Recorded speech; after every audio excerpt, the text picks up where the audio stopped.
So guys, kakatapos lang natin magbayad dun sa sa boat, which cost 750 then good for na siya. 4 to 6 packs, then may kasama 75 na terminal fee. So this time papunta na tayo dun sa baka natin papuntang Mantigue. So let's go guys.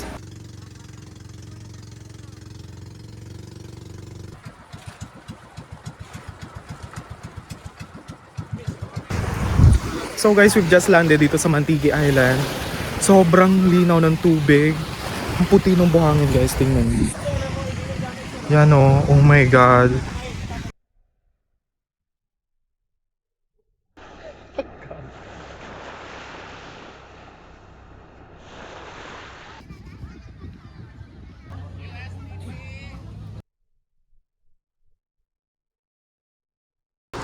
Hi guys, siguro sulitin na natin tong nalalabing isang oras natin. But then masasabi ko talaga dito sa sa Mantigue Island, sobrang ganda talaga ng isla na to. Sobrang pino ng buhangin and maputi siya just like Boracay. Wow, puti yan.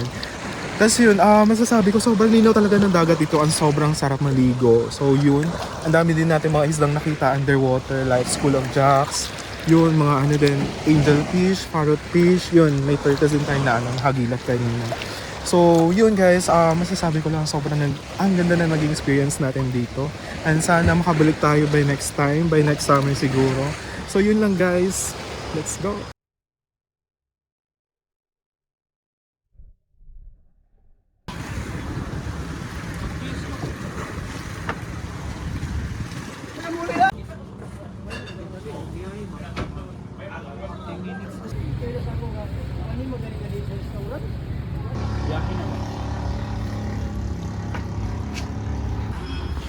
So guys, we just came back from our hotel. So galing tayong Mantigue kanina. Andun na rin tayo nag-lunch. So guys, maraming pwedeng pagkainan or karinderya dun sa port papuntang Mantigue. So doon na lang tayo nag-lunch, and then don't worry guys, mura lang din siya compare sa Bohol.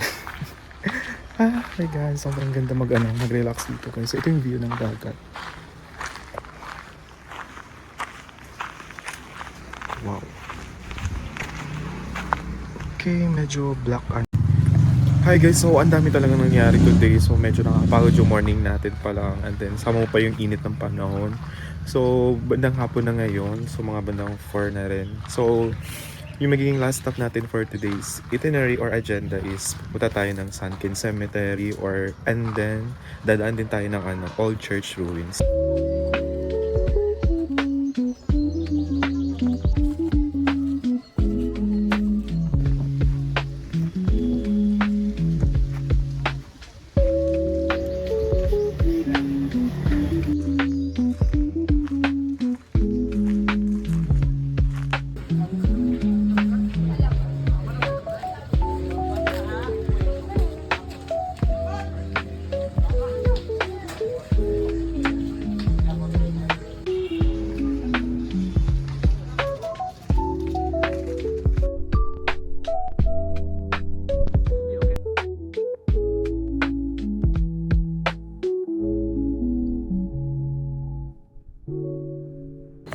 So guys, bago matapos yung araw na to, nandito tayo sa front of the beach ng hotel natin. So ito yung view ng sunset, which is nakalubog na talaga siya. Ito siya guys.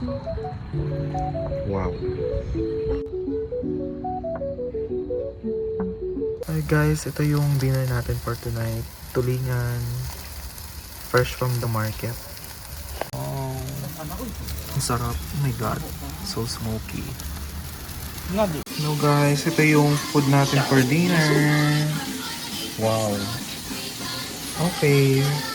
Fresh tulingan, tapos may puso, and then yan, hotdog. Okay, kain tayo guys. Guys, kain tayo.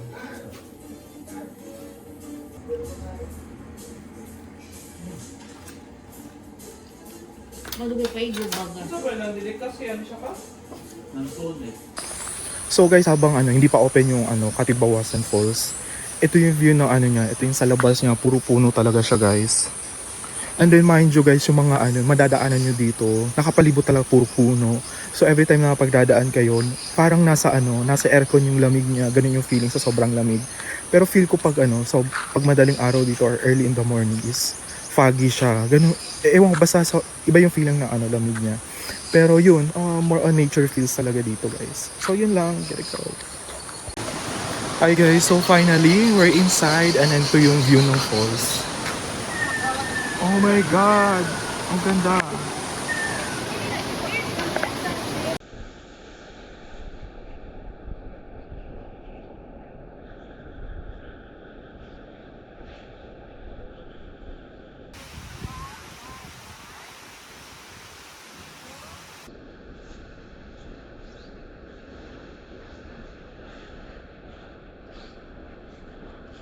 Guys, ang linaw ng tubig.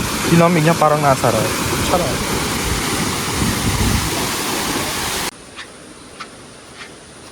Okay guys, keeping anyone. Woo.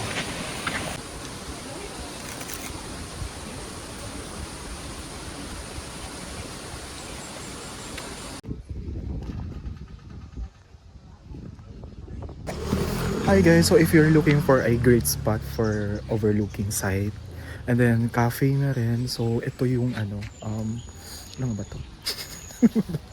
Ito yung Utopia, so guys, ito yung view niya. Booge, it's giving.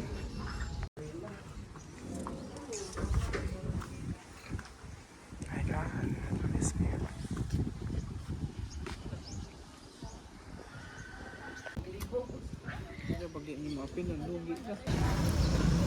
my God. Hello guys, so after ng mga ano, karinderya hunting natin, so guys, this time magta-try tayo ng something different. So nandito tayo sa ano, sa Pedros. So ito siya.